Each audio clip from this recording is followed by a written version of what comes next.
അയ്യോ അയ്യോ. Show show കഷ്ടം. നമ്മുടെ ശിവശങ്കരൻ സാറ് അറസ്റ്റിലായിന്ന്. സംഭവം നമ്മൾ നേരത്തെ ഇതൊക്കെ അറിഞ്ഞതാ. പക്ഷെ എന്നാലും ഈ ഒരു ദുഃഖാചരണമൊക്കെ കഴിഞ്ഞിട്ട് പറയാം എന്ന് കരുതി ഇങ്ങനെ ഇരിക്കുകയായിരുന്നു.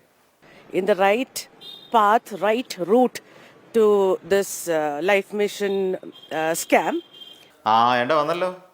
അല്ല, സംഭവമൊക്കെ അറിഞ്ഞു കാണുമല്ലോ അല്ലേ. നമ്മുടെ ശിവശങ്കരൻ സാറ് അറസ്റ്റിലായെന്ന് പറഞ്ഞാൽ നല്ല അശ്വത്ഥാമ എന്ന് പറയുന്ന ആനയെ കൊണ്ടുപോയി തളച്ചു എന്ന് മാത്രമല്ല, മയക്കുവെടി വെച്ച് നേരെ ആലപ്പന്തി കൊണ്ടുവന്ന് കൂട്ടിനകത്താക്കി പൂട്ടി എന്നാണ് അറിഞ്ഞത്.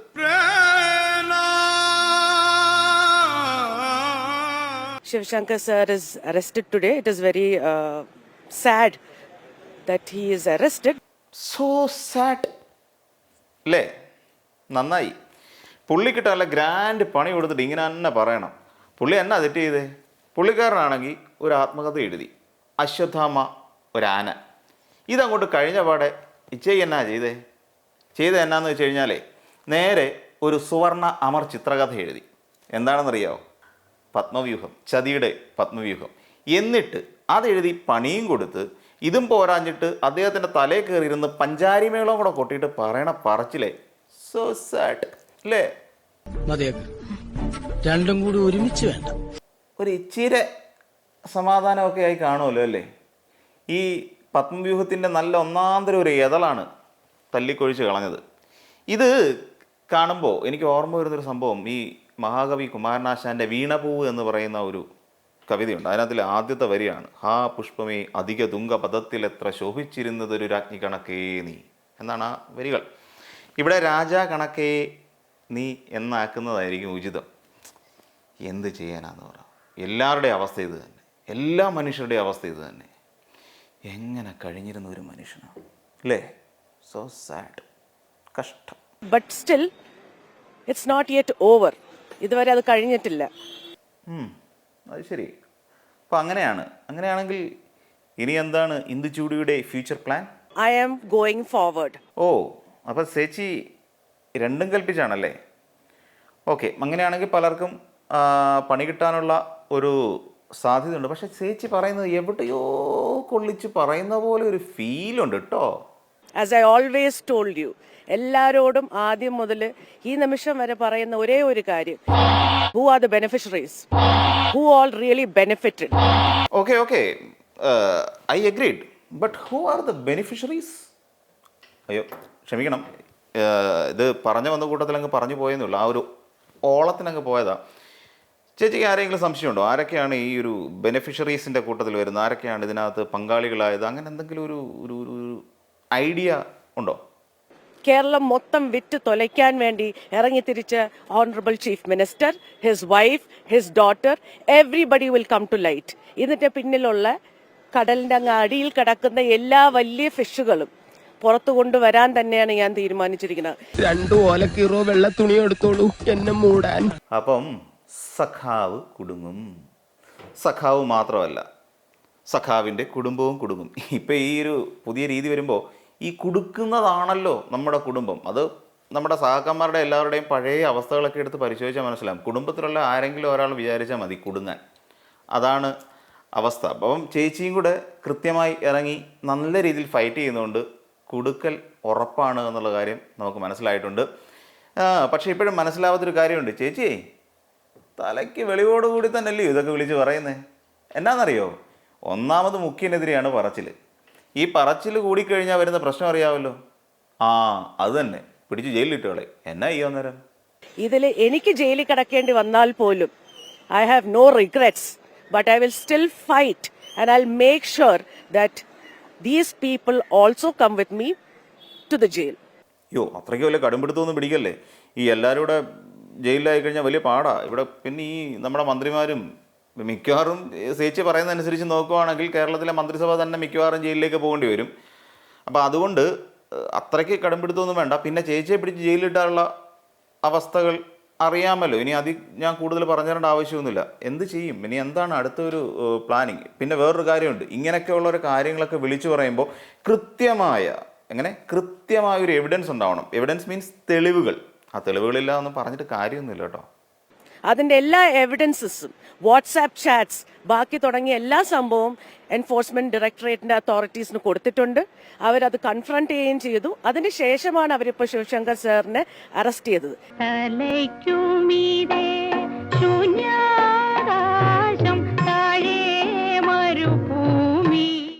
ഇങ്ങനെ പോയി കഴിഞ്ഞാൽ ആകപ്പാടെ കുഴപ്പമാവും. ഇനി ആരൊക്കെ കൂട്ടിൽ കയറാനുണ്ട് എന്നുള്ള കാര്യം കൃത്യമായി അറിയാവുന്ന ഒരേ ഒരാൾ നമ്മുടെ ചേച്ചി മാത്രമാണ്. പിന്നെ തന്നെയല്ല, ഈ ചേച്ചി ഈ കുറേ പേരുടെ പേര് പറയുന്നുണ്ട്. അതിൽ ചിലരെ വാട്സാപ്പ് വഴി ഗൊത്താനുള്ള ഒരു പരിപാടിയുണ്ട്.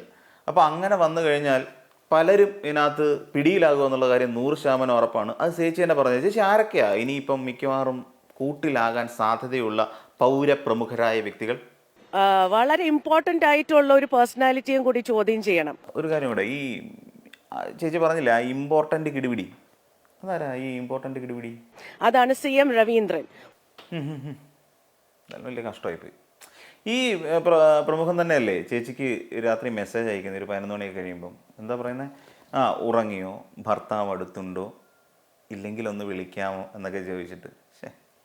കേട്ടിട്ട് നാണം വരുന്നു. അതുകൊണ്ടാണ്. പിന്നെ ഞാൻ വേറൊരു കാര്യം കൂടെ ചോദിക്കുകയാണ്. അല്ല, ഇങ്ങനെ ഇവരെക്കുറിച്ചൊക്കെ പറഞ്ഞൊക്കെ ശരി തന്നെ. ഇത് സത്യം പറഞ്ഞാൽ മലയാളിക്ക് നിരക്കാത്ത ഒരു കാര്യമൊക്കെ തന്നെയാണ് ഇങ്ങനെ മെസ്സേജ് അയക്കുക. അതും വിശേഷിച്ച് ഒരു സ്ത്രീക്ക്, അതും ഉന്നത പദവിയിലിരിക്കുന്ന ഒരു വ്യക്തി മെസ്സേജ് അയക്കുക എന്നൊക്കെ പറഞ്ഞാൽ ഷെയിം. പക്ഷേ വേറൊരു കാര്യമുണ്ട്. ഇപ്പം ചേച്ചി പറഞ്ഞു ചേച്ചിയുടെ ഈ വാട്സപ്പ് സന്ദേശങ്ങളും അതുപോലെ തെളിവുകളും ഒക്കെ ഉണ്ട്. പക്ഷേ ഇതുകൊണ്ട് എന്തെങ്കിലും ആർക്കെങ്കിലും ഗുണം ഉണ്ടാവൂ? അല്ലെ ചേച്ചിക്കെങ്കിലും അറ്റ്ലീസ്റ്റ് ഒരു ഗുണം ഉണ്ടാവൂ ഇവരെ ചോദ്യം ചെയ്യുന്നതുകൊണ്ടൊക്കെ എന്തെങ്കിലും? അദ്ദേഹത്തിന് ചോദ്യം ചെയ്ത് കഴിഞ്ഞാൽ ഒരുപാട് കാര്യങ്ങൾ ഇനിയും പുറത്തു വരും. കമല മാഡത്തിനും മോളായ വീണയ്ക്കും അതേപോലെ തന്നെ മകൻ UAE ഇരുന്നു കൊണ്ട് പ്രവർത്തിച്ചു കൊണ്ടിരിക്കുന്ന എല്ലാ സ്കാംസും പുറത്തു വരും. നമുക്കറിയാം ചേച്ചി എപ്പോഴും സത്യം മാത്രമേ പറയൂ.